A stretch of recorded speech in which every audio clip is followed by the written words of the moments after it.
what most I'm looking forward to is obviously seeing your face. We did do the house party, you, me, JV, and Dubord, which was like a random one-off.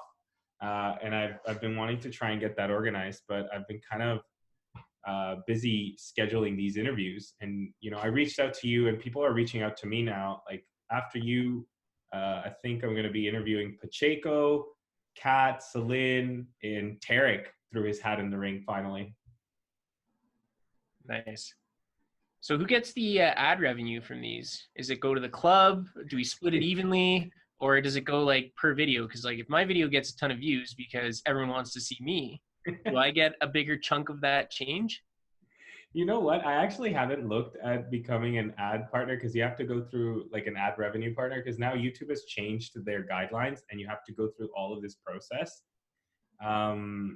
So you know what? You raise an interesting point. If your video gets like 1,000 views, I'm 100% going to start looking at how to cash in on this. But if I was making money, it would 100% go to the club. Okay. It would go to our beers and pops at the end of the year. Right.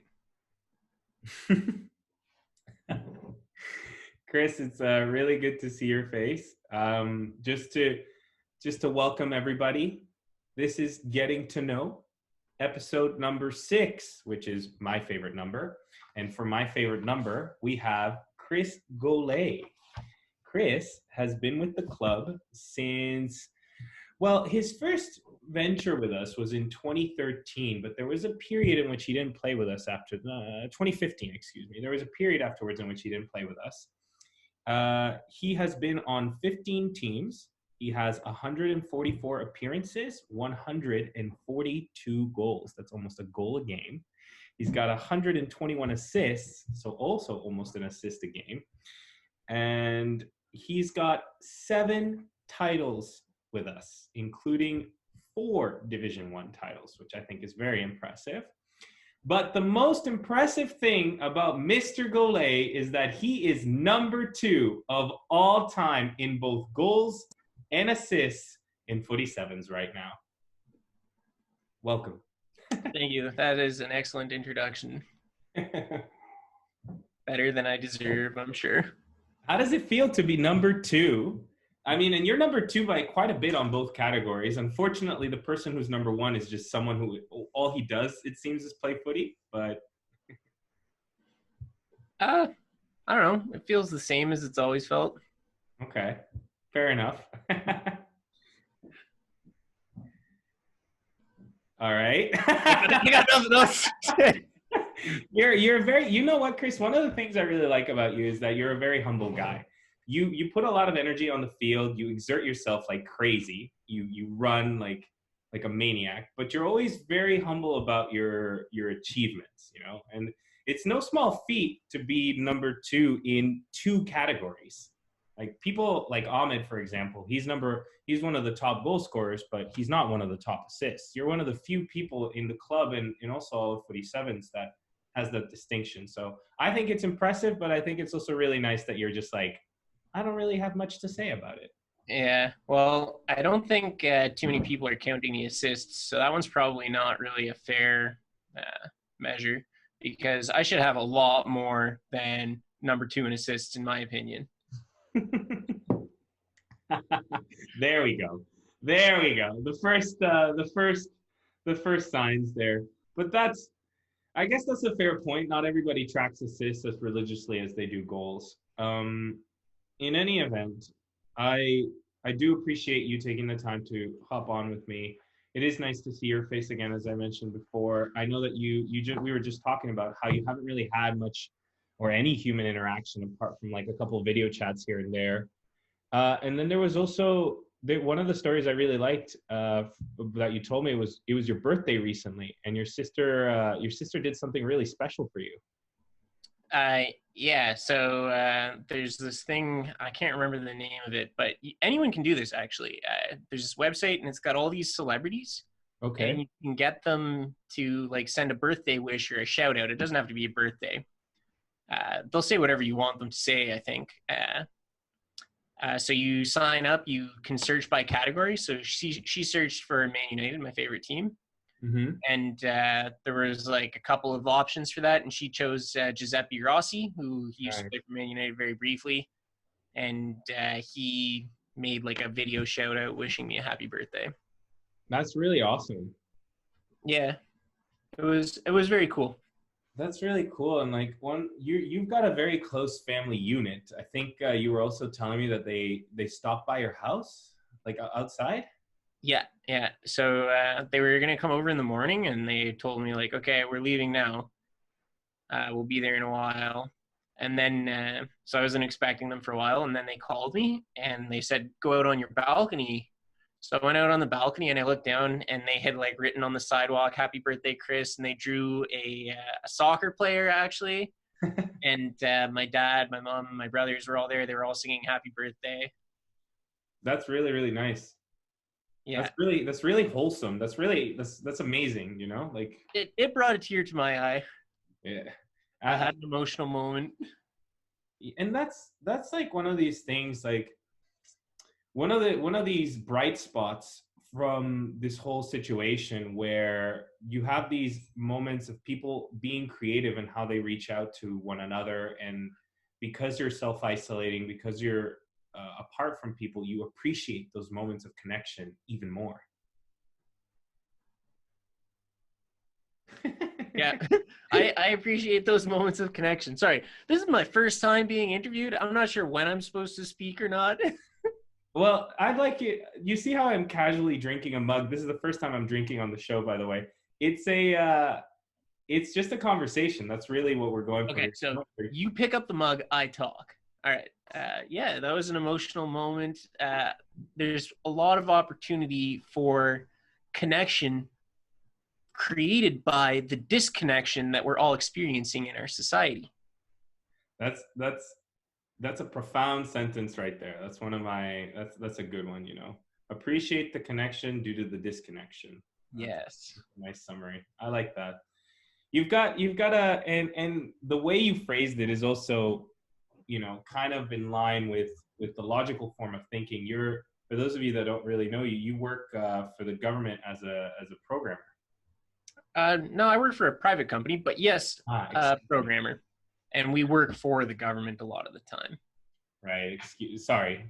Yeah, that's right. It's because you worked on a government project. I always get that confused. But yeah, you've got a very logical mind, and I feel like that's kind of how you approach the soccer pitch. Like, you're very methodical. Like, your shots are generally the same. Your runs are like, they're kind of precise. Like, you know what you need to do. I don't know. That's kind of how I see you. I've always been like playing soccer. I try and think about it after, like what was I doing, and it's impossible. It's more like I feel like I'm just an animal, and I'm just actually just reacting to the sights and sounds and the smells of what's going on the field. that's that's you know, that's cool, because I overthink things. And so one of the criticisms, or positive feedback, I'll try to reframe it as, is that I take too long to make a decision on the ball. And that's because I'm overthinking everything. I'm constantly analyzing. And then here you are on the other side of the spectrum, and one of us is number two and one of us is not. So I guess But you're number one in a lot of other categories. only in being the loudest. Definitely number one there. um, The number one in the hearts of the referees. oh, definitely not. Definitely not number one in the hearts of the referees. Oh boy, we're gonna before we go down a wormhole there. I think we're gonna switch to these things. Like, I like talking about the positive stuff with this whole COVID situation. And, you know, I mean, I'm not a doctor or anything, but I think we're more than halfway through what we're living right now. I think we're going to be going into a slow reintroduction into society by the middle of June, end of June, we'll start slowly rolling in. But in the meantime, what are you doing to keep busy? Work has been very busy lately. That's been the main thing.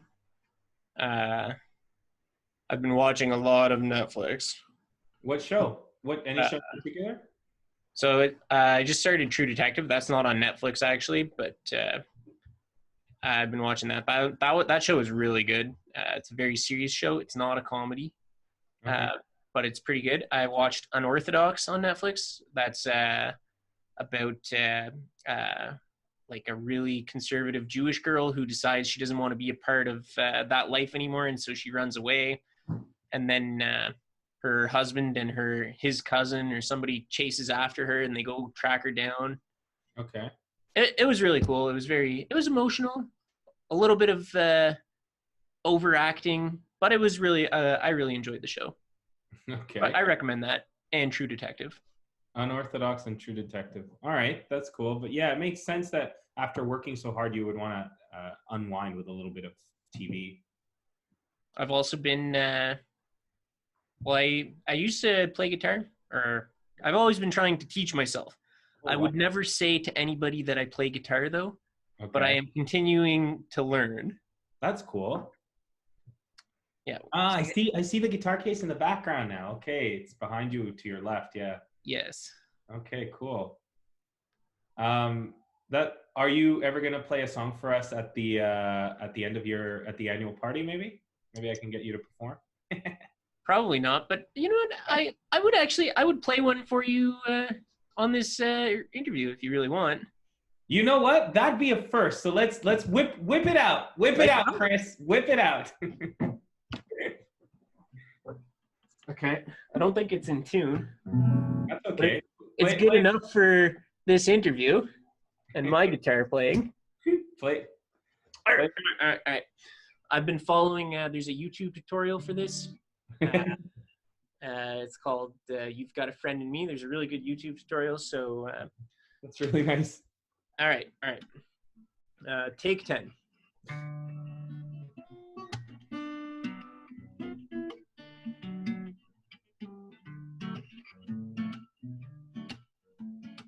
You got a friend in me. You got a friend in me.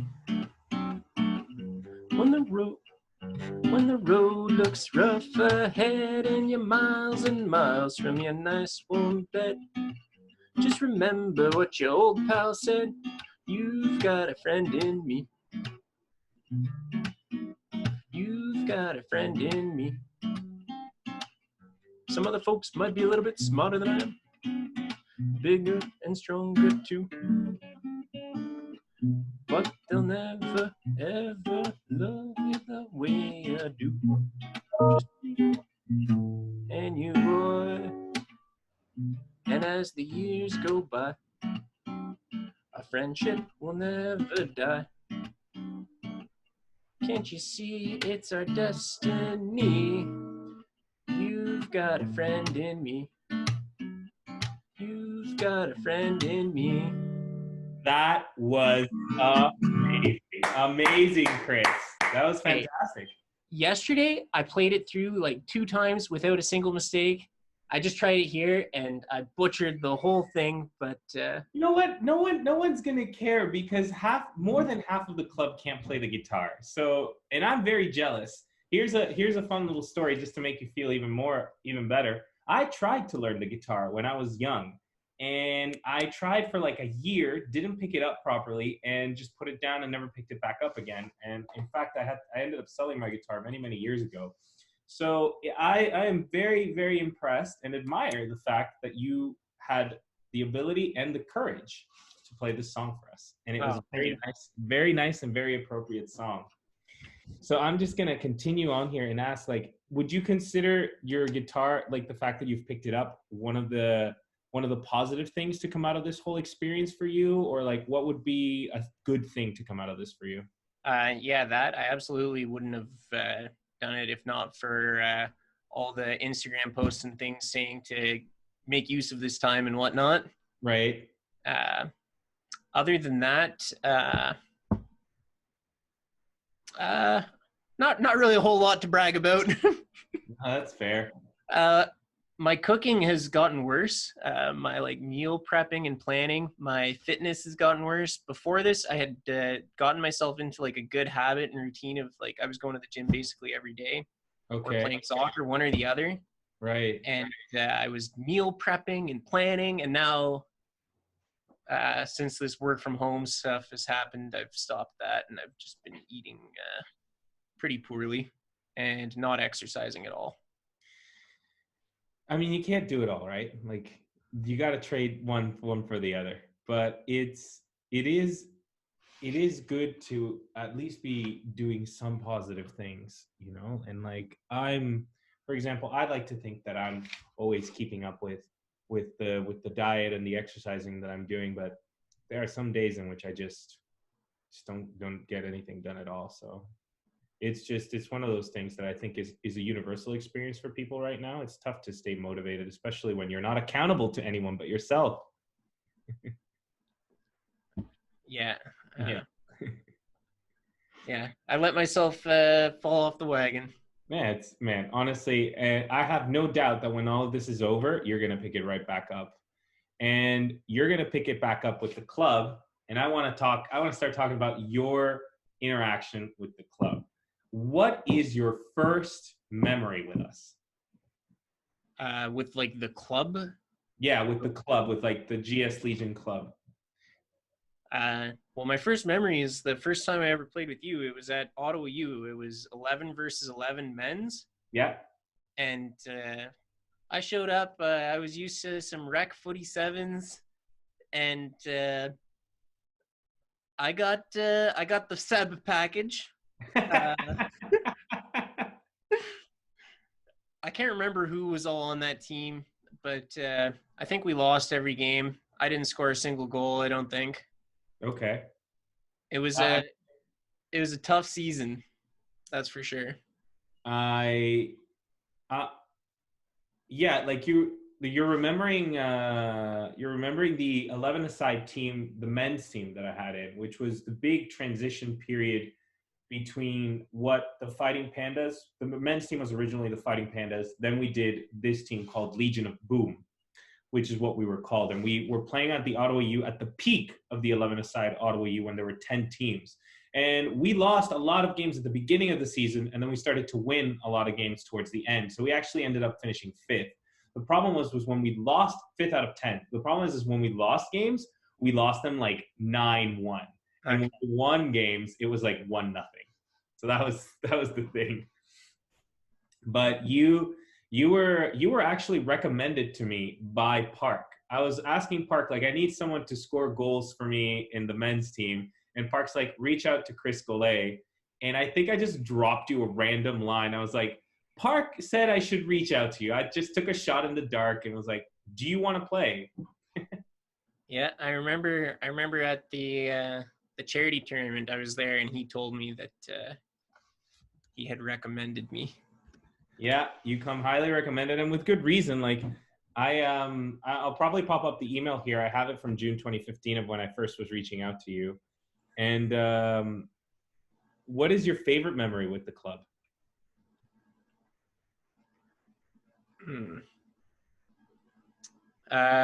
We won one season. It was a pretty tough season. Aaron was on the team, Ahmed, and Nick Warnock. Oh, okay. I don't think I had to score any goals that season. Right. And we still won, whereas any other team I've been on, pretty much, I've had to score most of the goals. Okay. And, this team, I don't think I had to do anything. I could have even not showed up, and we still would have won. That was a really good team. So I enjoyed that season a lot. Watching Ahmed's left foot. Yeah, dynamite left foot. Yeah, you know what? That's actually the team that we keep talking about, which is the 2016 fall team. Sorry, not fall team, the summer team that won the Division 1 title. And so the reason why that keeps coming up with a lot of the Monday people, just for those that aren't really sure, is because that was the culmination of a journey for a lot of the core people, which includes Jamie, Kara, Nate Pacheco, that were with us at the beginning of 2013 when I was just like, we're going to win, in the middle of 2012, we're going to win a Div 1 title. We're going to win it. And we kept working toward it. And it was a big deal. It was a big deal. And in that season, you know, we did have a lot of firepower and a lot of goal scoring, and it was just really good. And I'm actually right now in the middle of looking up how many goals you actually did, because I'm pretty sure you contributed a fair amount to that success. But it was a really big deal. So I'm glad that like a lot of people's favorite memories seem to be related to that win. So that's really huge. I really enjoyed that. I'm just gonna go ahead and ask you like some random questions about club members. Like for Hold example, on. I've got more favorite club moments. oh, I'm sorry. Please share. Uh, some of them could be embarrassing for you, so feel free to edit this out after. I don't Uh, know anything. when you threw the ball in the net was one of my favorite moments. Oh my God, yes! As the goalie, I Yes. scored an own goal throwing it into the net. Yeah, that was pretty funny. That one was pretty good. Yeah. I think that was okay. You can move on to your next question. No, if you've got more, share. Like that's what this is about. It wasn't with the club, but one time this guy Reese got he got a yellow card before the game even started. How does that happen? He started a conversation with the referee about his Fitbit, and the ref asked him to take it off, and then he refused to take it off, and then they got into an argument, and the referee gave him a yellow card. That's hilarious. That's funny. Like I've never heard of that, but yeah, that would be one of my favorites too if I'd seen that. Yeah, and then actually, I wasn't there, but I heard the exact same thing happened again. That makes it even better. Like that's so ridiculous. Yeah, and my favorite all-time footy sevens moment Yeah. was last year. I had a team with my family, and my grandpa passed away at the same time, and a bunch of family came to town for the funeral, including my dad's brothers, a bunch of cousins. And so we got them all to come play at our game, even though nobody was on the roster. We bend the rules, you know. But everyone came to watch, and we had a good game. We won. We had 7 goal scorers in that game, so it was pretty good. That's really, really nice. And that again, that goes to the point that like your family is like a really tight, neat, and you're very family oriented, which is really awesome. So that is a good memory, and I thank you for sharing that with us. I'm gonna keep cruising along here because I got so many questions for you that I want to ask, and I want to know, Chris. I want to know who, in your opinion, is the most hilarious club member? Connor, when he does that sit on the ball thing, that I've tried to do that, and it just makes me laugh. It cracked me up the first time I saw it, and I just love it. Yeah, that's a really good one. I do like it when he does that too. It's funny. I like when he tries tricks too, and they don't work out. That, depending on the situation, that bugs me. Like, because the men's team, we can get pretty serious. So, like, if everyone's taking it really seriously, and then Connor starts trying to do rainbows when we're down like a goal, I'm like, Connor, like, do the rainbows when we're winning, not when we're losing. No offense to Connor, but more often than not, the tricks do not work. Oh, yes, offense to Connor. There was one game at Hornets Nest recently. He was like the last defender, and I passed him the ball, and I'm moving to create space for him because someone's coming to pressure him. Okay. And I'm like giving him the option to bail out, like he can pull on the ejection seat at any time, but no, he keeps going by himself, and inevitably he loses the ball, and the guy is one-on-one with the goalie, and poor Peter never knew what hit him. Poor Peter. That sounds like a classic Connor story, and I think I was there for that, but I can't remember. I probably blocked it out of my memory. I remember you were there. Yep. Yeah. Yeah. So, oof. Okay, we're gonna move because I don't want to. I'm trying to keep this a positive video, and negative feelings are starting to elicit here. Which member would you want to escape from prison with?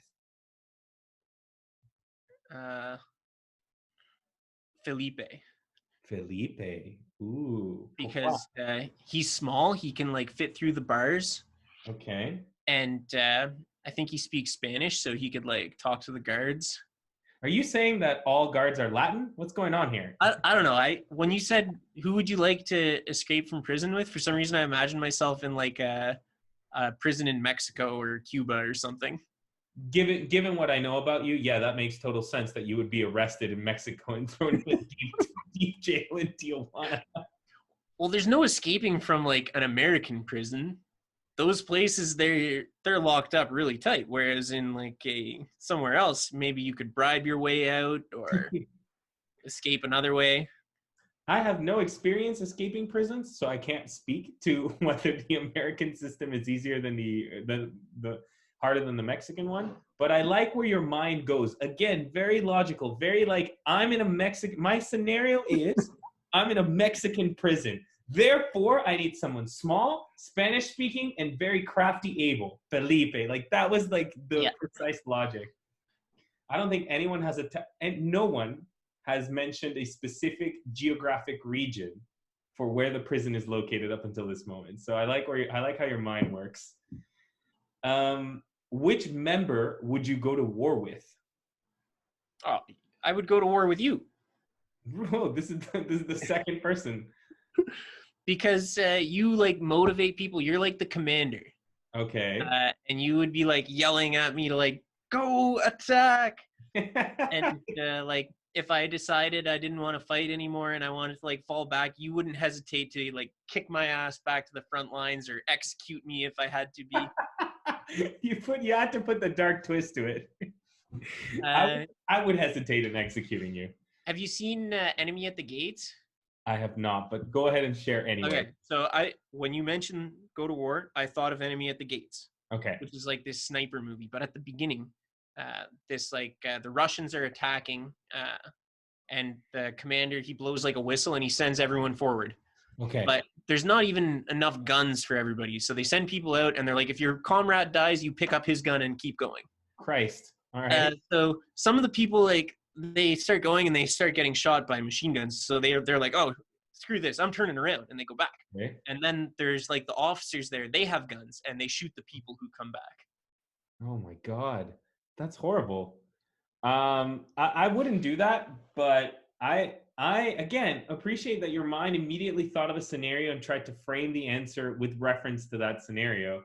Yeah, I'm sorry I made you the like Russian commissar who's like executing the soldiers who. I'm kind of getting used to like these sort of backhanded compliments. Like Adele also had an answer that was similar. You've got this answer, and then Kara had an answer, and actually it was a nice answer, and I was expecting that, like the twist, but you know what? It's good. It's good to know how people see you. So now I'm viewed as a Russian sort of general. So Don't listen to that. You're viewed as a leader. Leadership. That was the quality that made you the officer in my vision. Okay. I appreciate that. I'm not going to go into the fact about how that leader is willing to kill his own people. You could also have been, it could have been like Platoon, and like you could have been the guy who's like, leave me here. Yeah, let's go with that one. Let's go with that one as we transition now. This has been a really fun conversation. I'm not gonna lie to you, because it's been different than the other ones in the sense that there have been lulls. We had a musical performance, and didn't I have like lulls, like 3 lulls at the beginning where I didn't know what to say and you were like waiting for me to say something? I think that makes this even better, because I'm all about the authenticity when it comes to this show, so that really adds to it. So I've had a lot of fun with you, Chris, and I'm about to have more fun with you because it's time for Pivo's 10 questions. And this is the part where the title card shows up. These are 10 questions, rapid fire. Just answer with whatever comes to mind. What is your favorite word? Okay, so when you told me the 10 questions at the beginning, I've been thinking about this one, and nothing came to mind, but I'm going to pick the word the, because I think it is the most commonly spoken word. Or maybe it is. So There, it or the or one of those three are my favorite word I because I use them the most. I love that logic. Love it. And I'm gonna look up later what is the most popular word because I do that know it's those words, and a cool fact about words, the distribution follows something called Zipf's law, which is like the most commonly spoken words are inversely proportional to their importance or something. that's fucking cool. And I'm also gonna look that up. It's I've never heard of it. it's used in a bunch of areas, but one area is natural language processing. So if you're like a computer program and you're processing like some text and you want to know like what's important here, you can ignore the most commonly spoken, the thes and whatnot. That's really, really interesting. And again, gives more reason as to why I would love to do a podcast version of this and talk for hours because that's that nugget right there of how programmers have to kind of take into account human nature and how people communicate and their behavior and all that and kind of boil it down to these commands is that's very Okay, interesting. I've probably said something totally false about that, so do your own research. But it's related at least. No, that's very interesting. Either way, you've sparked a very interesting point, and we're only on the first question, so we're gonna go to what is your least favorite word? Okay, yeah, I didn't have time to think about this one. I'm gonna go with chapstick Okay. because there's a chapstick in front of me, and there's nothing worse than like this happens to me all the time. Like I have chapstick now, it's there in front of me. I don't need it, but in the winter, I'll have the most fucking chapped lips. I will be like, they'll be so dried out and like breaking apart in the middle and like blood gushing out, and I'll be like, where's the chapstick?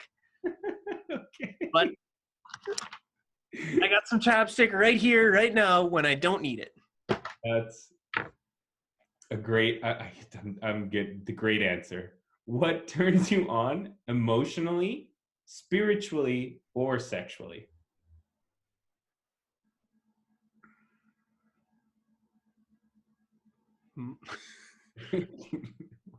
Uh, okay. My first thought was money, but then Okay. I didn't want to say that because I don't want to be the person who's like, I love money, but that's Sure. the thought that I had. So there you go, money. Who cares? What turns you off emotionally, spiritually, or sexually? Uh,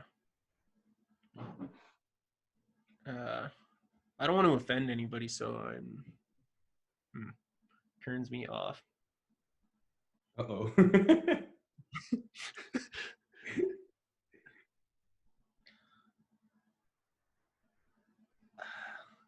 to to all our guests at home, I don't want to ruin the illusion, but I send questions to everybody before the interview so that they're a little prepared. Chris is the first one. Insects. I don't like insects. Insects. Okay. Thank you. Bugs, like worms and things like that. That's a very PC answer. So good. Chris is the first interviewee who refused to look at the questions beforehand because he said that was cheating. So this is an unprecedented episode. But you did tell me these ones before you started recording. But like 5 minutes before. What sound or noise do you love? A coffee pot brewing. You know that Yeah, okay. Nice one. when it's finishing up. Nice one. Nice one. Okay. What sound or noise do you hate?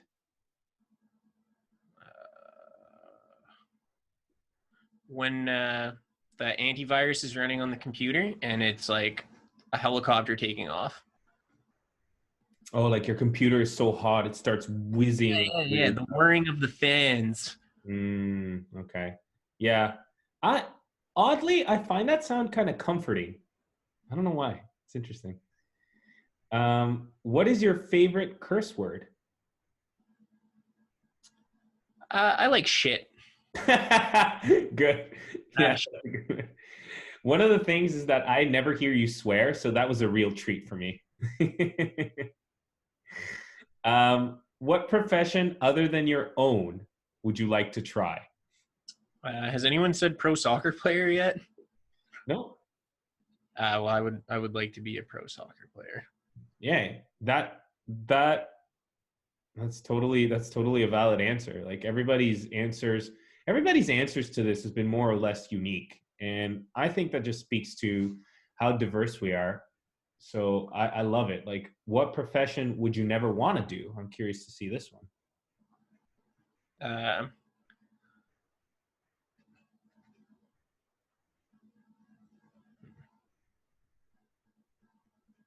Manual labor.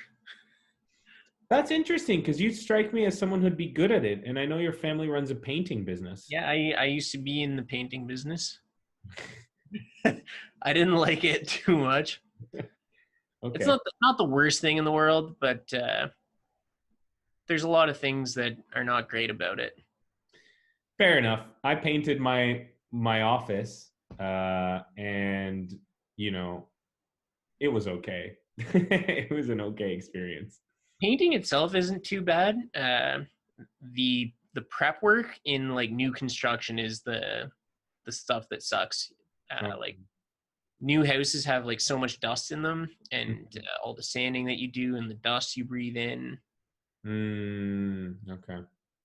So like in painting, some of the prep work is like filling in all those little nail holes. Yeah. So carpenters put in trim everywhere with these nail guns, and then the painter has to go and fill them all in with little putty. So that is terrible work. Okay. Well, okay, it's not terrible, but it's not like the most fun thing. It's not enjoyable. There's also a task you called sanding ceilings. How fun does that sound? It sounds not fun.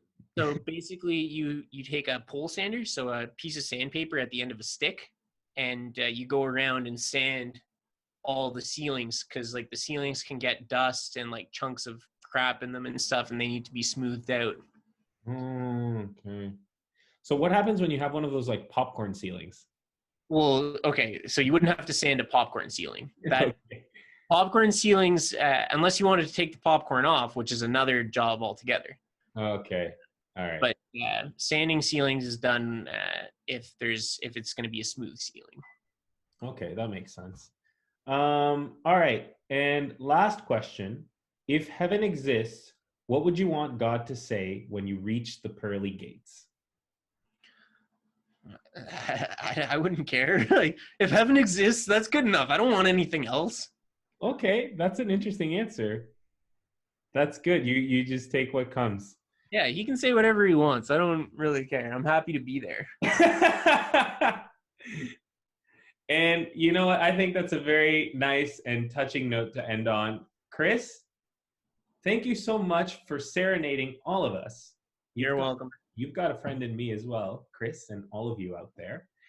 I really appreciate the time that Chris, that you took to be interviewed here, and everybody at home. I appreciate the time you took getting to know, Chris. I will see you in the next episode. Take care. Adios. Adios. And as the years go by, our friendship will never die. Can't you see it's our destiny? You've got a friend in me. You've got a friend in me.